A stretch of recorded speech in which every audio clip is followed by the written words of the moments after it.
Você já parou para pensar que na maioria das situações em que nós nos encontramos, quando nós queremos sair delas, simplesmente querer sair sem ter uma boa estratégia, sem ter um bom plano, não tira você de lugar nenhum? Você precisa ter um plano, precisa ter uma estratégia. E aqui eu tenho uma palavra de Deus para você. Neemias capítulo 2, do 1 ao 8. No mês de Nisan do 20º ano do rei Artaxerxes, na hora de servir-lhe o vinho, levei ao rei. Nunca antes eu tinha estado triste na presença dele. Por isso o rei me perguntou: por que o seu rosto parece tão triste, se você não está doente? Essa tristeza só pode ser do coração. Com muito medo, eu disse ao rei: que o rei viva para sempre. Como não estaria triste o meu rosto se a cidade em que estão sepultados os meus pais está em ruínas e as suas portas foram destruídas pelo fogo? O rei me disse: o que você gostaria de pedir? Então orei ao Deus dos céus e respondi ao rei: se for do agrado do rei, e se o seu servo puder contar com a benevolência do rei, que ele me deixe ir à cidade de Judá, onde meus pais estão enterrados, para que eu possa reconstruí-la. Então o rei, com a rainha sentada ao seu lado, perguntou-me: quanto tempo levará a viagem? Quando você voltará? Marquei um prazo com o rei e ele concordou que eu fosse. E a seguir acrescentei: se for do agrado do rei, que me dê cartas aos governadores do Trans-Eufrates, para que me deixem passar até chegar a Judá. Que me dê também uma carta para Asaf, guarda da floresta do rei, para que ele me forneça madeira para as vigas das portas da cidadela, que fica junto ao templo, do muro da cidade e da residência que irei ocupar. Visto que a bondosa mão de Deus estava sobre mim, o rei atendeu os meus pedidos. Um certo dia, ouvindo uma exposição desse texto pelo reverendo Hernandes Dias Lopes, eu pude colher algumas informações importantes que nos ajudam a perceber o quão estratégico foi Neemias nessa situação.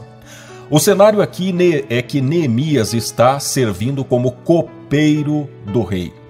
Hoje, copeiro, eu já tive a oportunidade de trabalhar como copeiro numa lanchonete. Hoje, se você chegar numa lanchonete e perguntar o que é o copeiro, eles vão dizer: é o rapaz que cuida de estar preparando os sucos, lavando os copos, mantendo organizado aquele setor interno da lanchonete. Na época de Neemias, copeiro era alguém de uma responsabilidade muito maior do que a de hoje. Naquela época, os reis, eles eram ameaçados de atentado do tipo de envenenamento. Então Neemias, sendo copeiro, era o cara responsável por experimentar tudo aquilo que o rei fosse beber ou comer. Por que Neemias teve medo aqui? Porque Neemias, sendo copeiro do rei, ele apresentar uma cara triste, isso pode passar para o rei a mensagem de que o rei está sendo ameaçado, de que o rei pode estar suscetível a beber ou comer alguma coisa envenenada, talvez por uma pressão de algum adversário. Então foi uma situação terrível para ele ali. Por isso que ele está com medo, porque um copeiro não poderia se apresentar triste diante de um rei, porque isso poderia trazer uma mensagem ruim. Então Neemias está com medo, mas Neemias armou essa situação de forma tão estratégica, porque tão logo o rei dá oportunidade para ele falar, ele diz que o rei viva para sempre, ou seja, ele já desfaz aquela imagem de que o rei corre perigo. E ele diz: como não estaria triste o meu rosto se a cidade em que estão sepultados os meus pais está em ruínas? Observe que ele vai usar essa expressão duas vezes: estão sepultados os meus pais. Depois ele vai dizer lá na frente, no versículo 5, Judá, onde meus pais estão enterrados. Sabe por que Neemias disse isso? Porque para esse rei Artaxerxes e o seu povo, os ancestrais, os mortos, eram pessoas dignas de muita, mas muita reverência e consideração. A cultura desse rei e do seu povo reverenciava com muito zelo os mortos. Por isso que Neemias usa essa expressão, para que o rei também seja tocado. Aqui tem um momento em que ele diz: O rei me disse: o que você gostaria de pedir? Então orei ao Deus dos céus.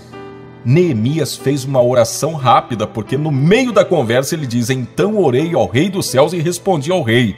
Neemias também, quando ele pede para poder voltar, para restaurar a sua cidade, ele não vai de mão abanando.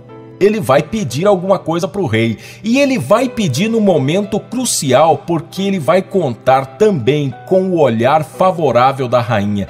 A gente observa aqui que era um dia especial, era um dia de festa, porque a rainha só se assentava no trono junto com o rei quando era uma ocasião especial. Nos dias normais, a rainha ficava recolhida aos seus aposentos. Ela não estaria no trono se não fosse um dia especial. Então olha a estratégia de Neemias, esperar um momento certo, um dia festivo, um dia de alegria, para fazer esse pedido ao rei. E mais do que isso, o rei atendeu. E quando o rei atendeu, ele disse: visto que a bondosa mão de Deus estava sobre mim. Sabe por que ele estava com a mão de Deus sobre ele?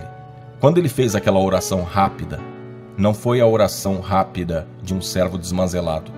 Não, é uma oração rápida de alguém que tinha tamanha intimidade com Deus, tinha tamanha vida com Deus, que quando ele precisou, ele falou uma frase, ele falou uma palavra e Deus o atendeu, porque ele tinha uma vida perante Deus. Se você olhar o capítulo anterior, você vai perceber que antes de se achegar ao rei, antes de se prontificar para essa missão, ele buscou a Deus, ele orou e ele jejuou por um longo período. Então ele monta uma estratégia. E o que é que isso tem a ver com restauração de lar? Tem tudo, porque tem muitas pessoas que querem fazer as coisas, mas estão esperando que Deus chacoalhe uma varinha mágica e faça tudo para ela sem ela precisar fazer nada. Deixa eu te dizer uma coisa e te dar uma notícia: Deus não é assim. Antes de tudo, Neemias se preparou, orou, jejuou, esperou o momento certo, na hora exata ele apresenta o seu pedido e é atendido. Porque ele sabe que o nosso Deus é um Deus que usa estratégias e o nosso Deus é um Deus que trabalha com pessoas que se identificam com ele, com pessoas que trabalham as estratégias. Quando Deus mandou Noé construir a arca, Deus não simplesmente chamou Noé e falou: tu vais construir um barco, do jeito que você fizer tá bom. Não, Deus passou as medidas exatas para Noé, medida por medida. Quando Deus mandou Moisés construir um tabernáculo, Deus não simplesmente falou: faz aí uma casa para que as pessoas possam me cultuar. Não, Deus passou as medidas, tudo tintim por tintim, porque Deus é um Deus de estratégia. Deus não despreza a inteligência nem a capacidade humana de resolver problemas por meio de estratégias. E aqui, antes de orar, eu quero te fazer 2 pedidos. Primeiro, eu tenho 2 vídeos que falam sobre isso, sobre os passos que você vai dar na busca da restauração da sua relação. Eu vou deixar esses 2 vídeos no final desse, você vai ver um link para você assistir esses 2 vídeos. Lá tem estratégias para você se comportar, para você restaurar o seu lar. Assista esses vídeos que são muito importantes. Eu vou deixar o link na descrição desse vídeo aqui também. E a segunda coisa que eu quero te pedir: coloque isso na sua mente, na sua cabeça. Não importa qual é o milagre que você busca, se você quer receber, você precisa entender que o nosso Deus é um Deus que trabalha por meio de estratégias. Deus não faz as coisas de qualquer jeito, bagunçado. Deus não chacoalha a varinha mágica.